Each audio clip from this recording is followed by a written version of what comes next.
All right. Afternoon video for you. Dilations. We just talked about it today.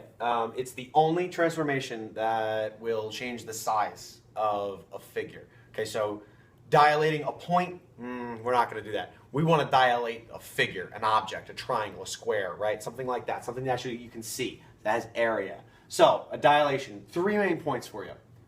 Again,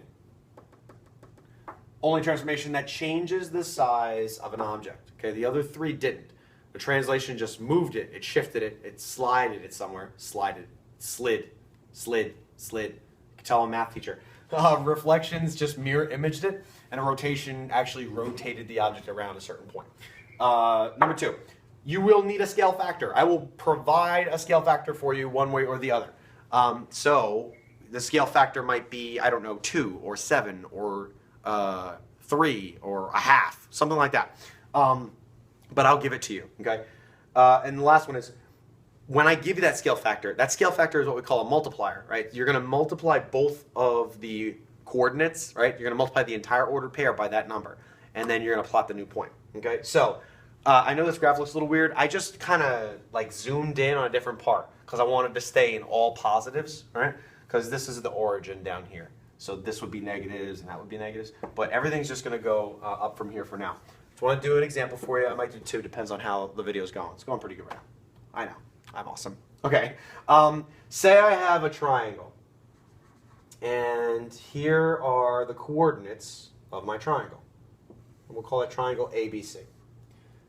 A. I'll call it like that. I don't really want it, but I'll call it like that anyway. Okay.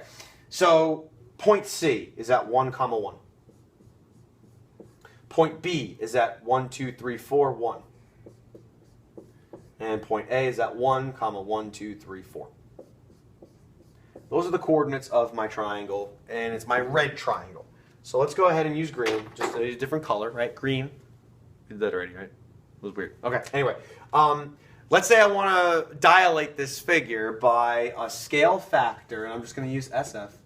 Let's say I wanted to use a scale factor of 3. So technically speaking, I want to multiply 3 times all of these coordinates. Okay? So the new point for C, and this is really what I'm doing, I am putting 3 on the outside of the ordered pair, and now this kind of looks like the distributive property.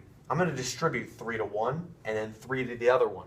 So my new point for C, so C prime, is going to be 3, 3. Not too bad. Now, point B, so B prime, I am going to be multiplying this by 3 on the outside. So it's going to be 3 times 4, then 3 times 1. So this is going to turn into 12, 3. Okay? Pretty simple.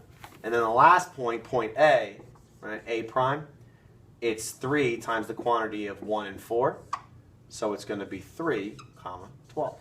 Now, we've got those points, but it really does nothing until we actually graph it. So I'm going to erase these points so we can see the difference. And the triangles are much bigger, obviously. So point A, 1, 2, 3. 1, 2, 3, 4, 5, 6, 7, 8, 9, 10, 11, 12. That's A prime. B prime.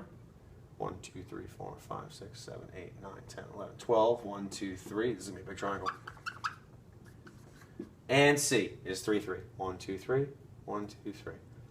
This is a much bigger triangle, guys. All right? This is C prime. This is my new triangle. This is the dilated triangle. Sorry, I don't know why that bow is like a big belly. Right? This is the dilated triangle with a scale factor of 3.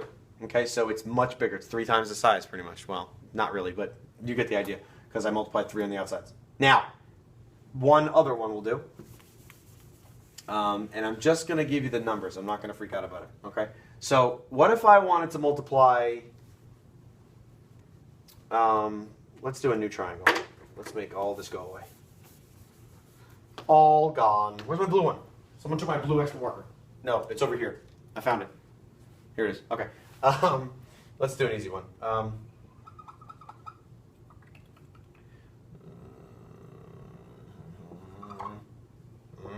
Okay.